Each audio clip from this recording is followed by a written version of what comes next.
I'm Lora Black with NET Radio. I have the pleasure today to be talking with composer, arranger, and conductor Dr. Joseph Coriali. You've heard his music over our airwaves over the years: Awakening, The Music of Life, Blue Windows, and Gates of Gold, to mention a few. Welcome, Joseph, and thank you for taking the time out of your busy schedule to talk to our audience today about your career. Thank you for inviting me, Laura, and it's always wonderful to be back in Nebraska, and I'm just so happy to be here. What was the one moment that you remember that started you on the path to a career in music? That's a very good question. Being an Italian-American, music is always playing, I remember since I was a child, and I think I was always connected to music. But I think when I got into high school, or just maybe 8th grade, I wanted to join the band, the concert band, because the next year when I went to high school, I heard that the marching band was going to go on a trip. And all my friends were going to be in the marching band, and I wasn't. So I took up the trumpet. I played piano before that. So I took up the trumpet and seemed to take to it pretty well. And when I got into high school, things started doing, everything was going very well. And I seemed to really gravitate towards jazz in a very short time, maybe within a couple of years, and won like the best jazz soloist at a jazz festival of note. And then I went on to university at the University of Bridgeport in Connecticut, where there was a very important person, turns out, in my life, Neil Slater, who ended up later becoming the superstar at North Texas. It was called North Texas State University at the time, but now it's called the University of North Texas. And he had the famous 1 o'clock big band for 30 years. So it was great working with him, and he gave me the chance to really start exploring writing. And again, took to it immediately, and it was really nice because I could sit and write for 8 hours, but it was very difficult for me to sit for a half hour and practice the trumpet comparatively. So I kind of think I knew where I was headed. And after I left university, I did a world tour with the Glenn Miller Orchestra, kind of as their jazz trumpet player. I also sang, reenacting the modern airs of that era. But I also, again, got an opportunity from the band leader to write arrangements of popular songs of that day, which was the 1978, in Glenn Miller style. So I learned about writing in Glenn Miller style, and I'll never forget, when everybody else was out doing things, I was stuck in the hotel room copying music. But he said, someday you're really going to do great in Hollywood, because he was a studio musician previously in Hollywood, and that's where I really wanted to go. That was my dream. And so that led you to Hollywood, and wow, what an experience. Why don't you tell our NET radio folk just what you were able to do while in Hollywood? Well, I still have to pinch myself because it all seems like a dream. If I look at my resume of the people that I've worked with, it just seems like, who did this? Because it doesn't seem like it would be the kind of thing that maybe would happen for me. Because I remember when I first made the attempt to go there and going over the hill on the 405 freeway into the San Fernando Valley and seeing all the lights, I was just like, oh boy, so many of my music heroes are there, and they're so good. And is there going to be a place for me? That kind of thing. It was a defining moment where I could have gotten scared and said, just turn the car around and go back. I sometimes cringe a little bit because things are that fragile that if I had not had the courage or whatever it takes to just continue forward, I would have missed out on the best 26 years of my life. Los Angeles, whether people like the music from, the commercial music or anything, it is pretty much I call it the big dream machine, because all the resources, the money, the talent, the ability to share whatever you do with millions and millions and actually billions of people is all there. And it became my MO after a while that if I had an idea while I was taking a shower, very possibly in 2 weeks, millions of people were now hearing what I heard in my head while taking a shower. That became normal for me. It still exists, even though I left Hollywood in 2006 to pursue other things. Of course, concert music was already on the way since the mid-'90s. I still have my connections. I was just in Los Angeles for a month, and it was just wonderful to reconnect with all my friends. Many of them are superstars, and yet always welcome me with a lot of love. Just to let everyone know, you wrote for The Tonight Show. You've written for commercials. Why don't you tell us a few more of the projects that will oh, yeah, I remember hearing that. Well, you're right. The Tonight Show with Johnny Carson, Doc Severinsen and the big band, I wrote for them for 11 years. And it turns out that one of the compositions that I wrote called Sick of the Blues ended up becoming the closing theme, the last closing theme of The Tonight Show.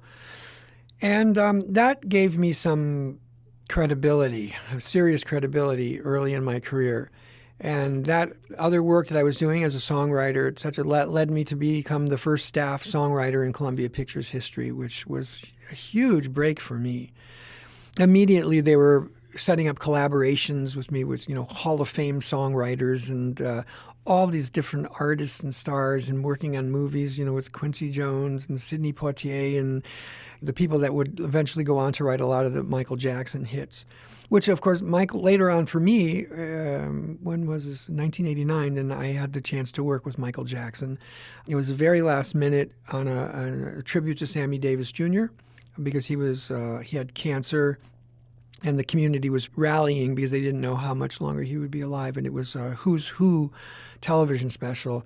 And there was always rumors maybe Michael Jackson was going to do it, but nothing materialized. And then I had finished my work, and then I was laying down watching The Tonight Show, coincidentally, and the phone rings, and it's the musical director, and said, Michael's going to do it tomorrow. And I said, really? They said, you want to do his arrangement? I said, of course.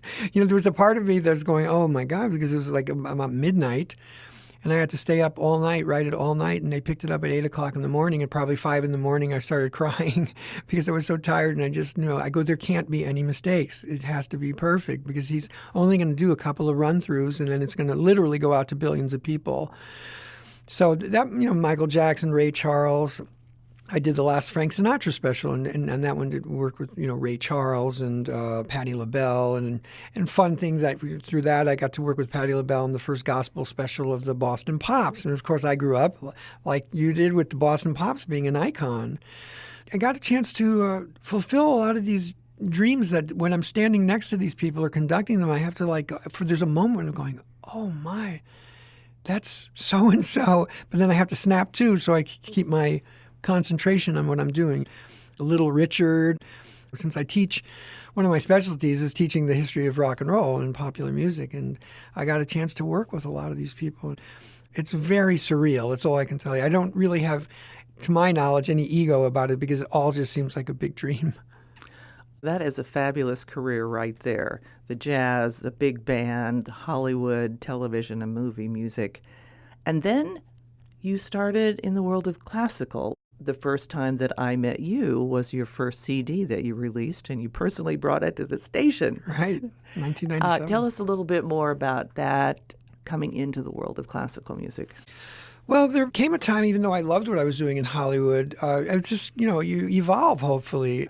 I was always dreaming about doing something with strings and with orchestra, but I didn't have much of a chance early in my career because I was doing more popular music and popular songwriting. But I had dreams and fantasies about working with the London orchestras, and I'm wondering, I don't know how this is going to happen. But there was a turning point when I just felt like it's kind of a been there, done that with Hollywood, and I wanted to be able to now write music that nobody would be telling me what to do, and that I could actually do it whatever I wanted to do, and kind of the music of my soul.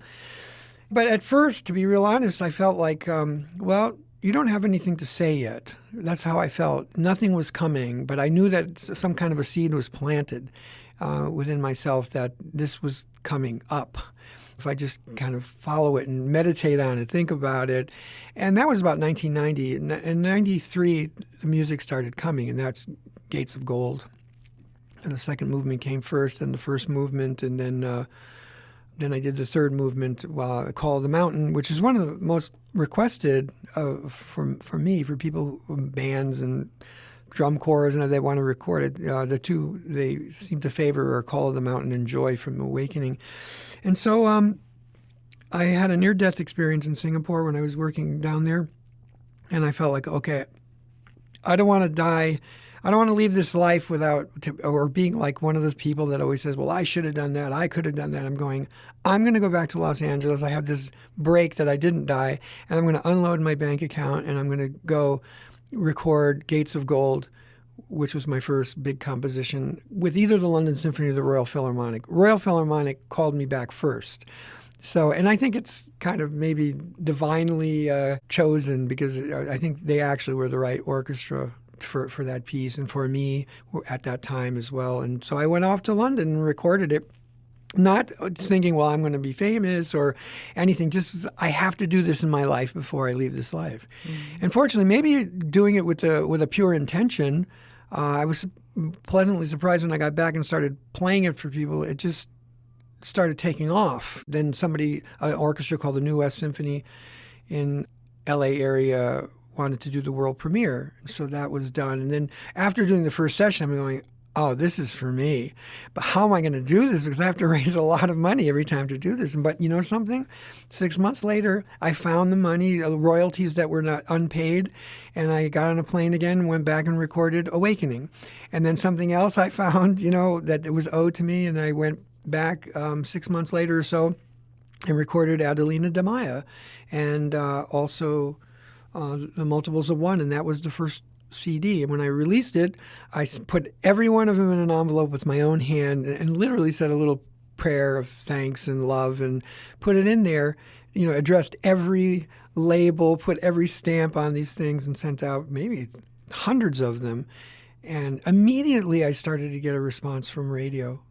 And I thought that was just amazing. And of course, I guess it was called Nebraska Public Radio at the time.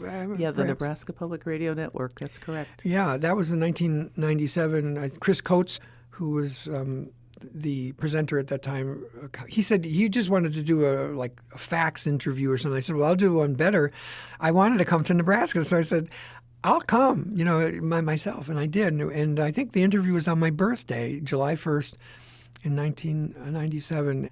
It started this amazing love affair with Nebraska and developing a family of friends in the art community here that really fulfilled another dream. It was my dream of I wish I could have been in Paris in the 1920s, where all the cool artists and writers and poets and were all hanging out together. And I couldn't find that. And when I came to Lincoln, Nebraska, of all places, I found my Paris here. Nebraska? Are you listening to that? That is really a great statement. Nebraska has played a part in your life. I mean, you've come back many times. You've been a student at UNL. You've directed Lincoln Civic Orchestra. But there is a key connection. You were very inspired when you were watching a television show, if I remember right. Yes. That was very connected to the near-death experience. When I got back to Los Angeles for about 6 months, I stayed in bed for the most part and just couldn't hardly get out of bed. And then one morning I'm watching CBS Sunday Morning, and I see this very unassuming man sitting in a chair in his yard on the segment called Postcard from Nebraska. And it was Ted Kooser reading So This Is Nebraska. I basically levitated out of bed after I saw it, and I went over to the piano and I wrote Prairie Hymn. And I dedicated it to him. And I tried to find him, and I did find him, and we started a correspondence. After I recorded it, I sent him a copy of it. And then we corresponded, and then, again, I would come back from time to time and always get together with him. He's not only, my favorite poet, he's also one of my favorite artists. I'm very proud to say that I am in possession of more than one of his paintings. And it's interesting, as I mentioned about Paris in the 1920s, because it was a thrill when I came here much later in my life to get my master's degree. On my way to getting a PhD at UNL. I got the PhD degree in Minnesota, but where I'd go to the mill and I walk in and there's a table and it's Ted and Keith Jacobs Hagan, who's definitely at the top of my list of favorite artists of all time, and others. And I'm going, this is it. This is my Paris. They're there, sitting in a cafe. It's not in Paris, but it's in Lincoln, Nebraska. So, wow.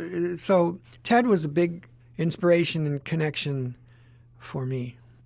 You have been quoted as saying, I exist in the world and live in my art. Knowing what I know of you and your work, I believe it really is true. Not only have you written a lot of music, but you are also a published author, several books about creativity, a visual artist, conductor of orchestras around the world. How do you find time to do it all? It seems to, like a wave. I get very involved in music. I'll go through periods when I'm really in this zone to write music.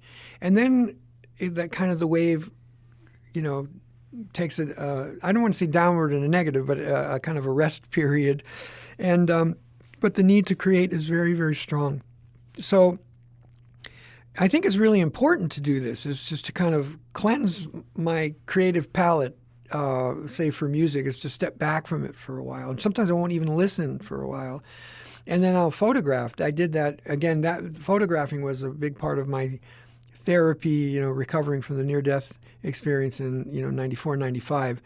And of course, those photographs ended up in the booklets of the 2 symphonic CDs that I did. And then I'd get an idea to write, like, for example, the book, The Spirit of Creativity, I had a title. And then I just kept that title, and every so often I'd pull it out and see, is there anything there? Just like I did with the compositions, where I wanted to do something, but I said, you're not ready yet. But then it eventually came, and when it came, for about a year, I just stayed immersed in writing that book. And then it was done, then I knew it was on to the next experience. The creativity is the most important part. The method varies from time to time. We have your music in the library, and we have it requested on Friday afternoons, Classics by Request. It's programmed in throughout the year. One of the comments from a listener to Prairie Hymn on YouTube that I found, I love this quote, I think the spirit of Aaron Copland lives on in the music of Joseph Correale. How do you feel about that comparison? Well, of course, I'm honored. Aaron Copland's an icon, and he did seem to capture or create an Americana sound, if there is such a thing. And I think there is such a thing. It comes through the media, and if it's attached to certain subject matter, then we start making the connection between the West and the wide openness, etc. The interesting thing, though, because I don't think I even had an Aaron Copland CD while I was doing all of this kind of things. So it's a very interesting that there is a connection, but it wasn't like I was studying his music and trying to emulate him. I think his music is probably a part of the American psyche in one way or another. It filters in here and there, just like, believe it or not, Dvorak's second movement of the New World Symphony. I always thought that was an American folk song. I'm going, well, here's a guy who really connected, somehow with kind of channeling the American spirit or whatever it is, and different things, Grofé, because we hear this in Bugs Bunny cartoons, and they're somewhere out west, and that kind of thing. So, and then I started making a lot of trips out west. I'd go a lot to Wyoming, and of course Nebraska, seeing the prairie and the cornfields. The music ends up being just a translation of that experience that I had visually and, if I may say, spiritually. In August of 2018, I had a lot of fun creating a Golden Record program. The program marked the anniversary of the launch of the Golden Records on board the Voyager 1 and 2 spacecraft. And that was followed by audience participation for that Friday's request show. Listeners could include their choices for music that they thought should have been included on the Golden Record. You graciously sent in your request for the show, along with that of Fred Child from Performance Today and Nebraska's astronaut Clayton Anderson, and others. You eagerly participated because this event in history really resonated with you, too. Well, I think since I was a child, growing up in the 60s with the NASA space program and the moon landings, I've always been kind of an Apollo moon nut person and have all the documentaries, and was very inspired by such an amazing achievement. And then the whole thing about Voyager is just that it's going out of our solar system into this other world. Then when I started my PhD at the University of Minnesota, back in 2012, in composition, and I decided I wanted to do something that I didn't have the time to do previously, and that was to explore electronic music. And so I was going to dedicate my dissertation, my composition, to be entirely electronic.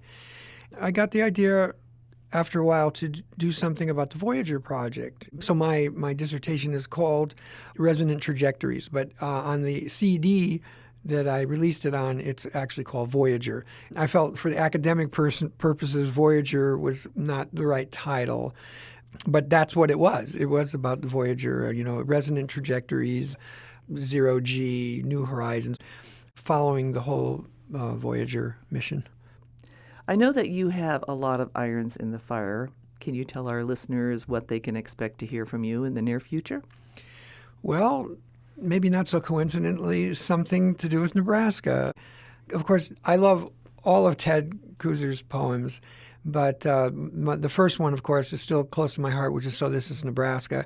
So I wrote a composition while I was, for the most part, at the University of Minnesota, and it's called So This Is Nebraska. And the first movement is based on another poem by Ted, which it's called Song of the Ironing Board. And to me, that's so Ted. Mm-hmm. He picks up on these things that other people, would just bypass, simple things of everyday living, and paints this picture of what life in Nebraska may have been like in a certain era. So, and then actually I began writing a movement called the Old Porch Swing.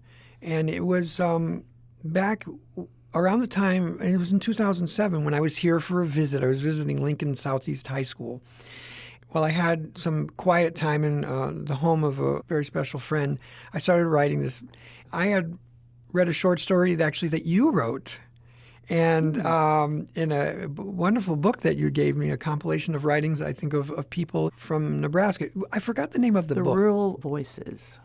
It was so inspiring to me. And I remember when I was reading it, you had mentioned something about the Old Porch Swing, and those words stuck with me. And again, here it is. The seed was planted prior to that.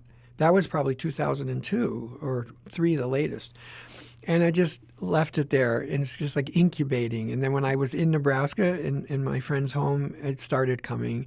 So the second movement is called the Old Porch Swing. And then you kindly introduced me to Robert Hillstad, the textile artist. And boy, I think we became friends very fast. And I just adore Robert. And again, his work is just so extraordinary. Here again, we're in Lincoln, Nebraska. In Paris, Nebraska. Exactly. This is my Paris, Nebraska. And I loved his work as well. And of course, I care about him very much as a person. And so I wrote a piece honoring him, and it's called Uncommon Threads. It's still a work in progress, and I have two more artists here that I want to honor in that piece. And one is Keith Jacobshagen, who I really, his work is so powerful to me. And Karen Coons, the printmaker, and she does more than that. I mean, the bookmaking artist, etc. She was, I'm very proud to say, my guru, my printmaking guru when I came to UNL. Here again, my dream was to study printmaking because I also lived in Japan. I was very touched by printmaking. And where do I get to do it? I get to study with a real master who's one of the greats in America and the world. And she's here in Lincoln. And so she was so kind to take me on an independent study, for one credit. I remember she affectionately called me the orphan child of the art department. So I try not to get in everybody's way, but I got another wish here to become a printmaker. I know we'll all be looking forward to that music when it's done. What a creative process. It's nice to know that because I've always wondered, how did Mozart do it? How did Beethoven? What happened? How did they come about the music? Right. And thank you for that path that you shared of how it's done. My pleasure. I appreciate that. I'd also like to share another one of your quotes with our audience. And can you give us a little background to it? The silence between two notes is as beautiful and meaningful as the notes themselves. Okay. I think when I went through a kind of a spiritual awakening around 1993, this is when all the music just started flowing like a river for me. And prior to that, being in the hustle and bustle of Hollywood and everything, it was just constantly moving, constant, music, no breaks. And then I moved out to a more quiet area of Southern California and started finding the silence just so beautiful. It was something that I never had a chance to do, was to turn down all the noise. And it was in that silence, I believe, where I got to hear like the music of my soul. I got to hear the melodies and kind of the colors of the orchestration in the feelings that I was getting by looking at the mountain or looking at the trees or feeling the wind blow past the trees or by my face. So that became really important. And then everything started changing for me. Then noise became kind of deafening to me. I really was seeking silence, and I am to this day. And it's really nice to be here because, again, staying with a wonderful friend in Syracuse area, and she lives and her husband have a beautiful home on a farm, and I just came from Singapore, teaching at a very well-known college there, arts college, and also the Philippines, where there is no quiet. It's just basically, in one form or another, a constant cacophony. And it's really hard for me. I feel like assaulted by sound. And sound has become one of the most important things to me. That I think all the beauty and the divinity of the music is in the sound and how you combine colors in the orchestration and just letting one note ring. But in our society, everything's moving so quickly that I don't know if people were willing to take the time to listen to one note and listen how beautiful it is just ringing rather than writing lots and lots and lots of notes. I mean, there are times when it's appropriate to write lots of notes if you're trying to get a certain point across. But so the sound in silence became, or I can quote Paul Simon, the sounds of silence became so beautiful to me and so important for me to be able to unlock whatever other compositions were going to come through, or books or poems or anything. Thank you, Dr. Curiale, for sharing your very authentic and creative life story with our NET radio listeners. I will forever onward think of our Lincoln, Nebraska as the Paris of the Plains. Thank you so much for a wonderful dedication to our state and its people. You've just been listening to an interview with Dr. Joseph Curiale, composer, arranger, musician, artist, and humanitarian. Be sure to check out our NET Radio music page for more interviews, music lists, and coloring pages. netnebraska.org/radio. For NET Radio, I'm Lora Black.